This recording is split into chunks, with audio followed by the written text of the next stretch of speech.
Hi hello welcome to my channel. ఈరోజు మా ఇంట్లో కృష్ణాష్టమి వేడుక అయితే చాలా బాగా చేసుకున్నామండి. ముందు కృష్ణయ్యని అయితే శుభ్రం చేసేసాను. ఈసారి అన్నీ ఈరోజే చేసుకున్నానండి. లేదంటే ముందు రోజు నైట్ కృష్ణయ్యని అలంకరించేసి నేను ప్రసాదాలు ఇవే చదువుకుంటాను. అయితే ఈసారి నాకు అలా కుదరలేదు. దానివల్ల అన్నీ ఒకే రోజు చేసుకోవటం వల్ల చాలా టైం అయితే పట్టేసింది. నా పూజ అయ్యేసరికి అయితే 12 అయితే అయిపోయింది. కృష్ణయ్యకి ఇవి క్లాత్లు అయితే నేను షిరిడి నుంచి తీసుకొచ్చానండి. ఆ క్లాత్లే ప్రతి సంవత్సరం క్లీన్ చేసేసి మళ్ళా నెక్స్ట్ ఇయర్ అయితే మళ్ళీ ఇవే వాడతాను.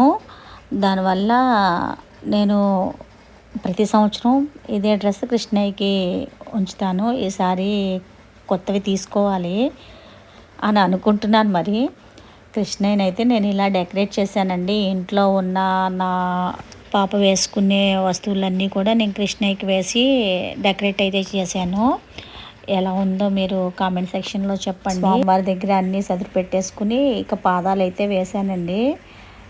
చిట్టి చిట్టి పాదాలు అయితే చాలా ముద్దుగా ఉన్నాయి. నేను మా ముంగిట వేసిన ముగ్గు, స్వామివారి దగ్గర చేసిన అలంకరణ అన్నీ కూడా ఎలా ఉన్నాయో ఒకసారి కామెంట్ సెక్షన్లో అయితే నాకు చెప్పండి.